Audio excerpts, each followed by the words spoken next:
Let us divide our sales in 3 parts. ഇതൊന്നും നിങ്ങൾ ശ്രദ്ധിച്ചു നോക്ക്. വളരെ പ്രധാനപ്പെട്ട ഒരു കാര്യം നമ്മളിന്ന് പഠിക്കുന്നത്.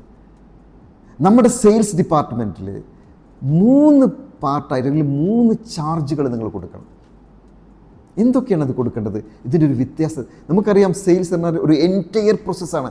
അതിൽ ഞാനെതിരെ ആ പ്രോസസ്സ് പോയിക്കോട്ടെ, പക്ഷേ അതിനോടൊപ്പം തന്നെ 3 പാർട്ടുകൾ. എന്താണ് 3? ഒന്നാമത്തെ പാർട്ടാണ് ലൊക്കേറ്റിംഗ് ദ പ്രോസ്പെക്റ്റ്. ലൊക്കേറ്റ് ചെയ്യാന്ന് പുതിയ കസ്റ്റമറെ കണ്ടെത്തുന്നതിന് വേണ്ടിയിട്ടുള്ള ഒരാളെ നിങ്ങൾ അതിനു വേണ്ടി മാത്രം നിയമിക്കണം. Locating new prospect. രണ്ടാമത്തെ പാർട്ടാണ് ഒരാളെ നമ്മൾ ചാർജ് കൊടുക്കേണ്ടതാണ്, അല്ലെങ്കിൽ അതിനൊരു ശ്രദ്ധ കൊടുക്കേണ്ടതാണ്, മോണിറ്റർ ചെയ്യുകയാണ്. First time sale. ഒരു പ്രോസ്പെക്റ്റിനെ നമ്മൾ കണ്ടെത്തി ഫസ്റ്റ് നമ്മൾ വാങ്ങുമ്പോൾ അവരെ നോട്ട് ചെയ്യാൻ, അവരെ മാർക്ക് ചെയ്യാൻ രണ്ടാമത്തെ ഒരു പാർട്ട് വേണം. ഞാൻ നേരത്തെ പറഞ്ഞു, സെയിൽസ് ഒരു എൻറ്റയർ പ്രോസസ്സാണ്. അതിനകത്താണ് ഈ 3 പാർട്ടുകൾ. ആ വ്യത്യാസം നിങ്ങൾക്ക് മനസ്സിലാക്കാൻ കഴിയും.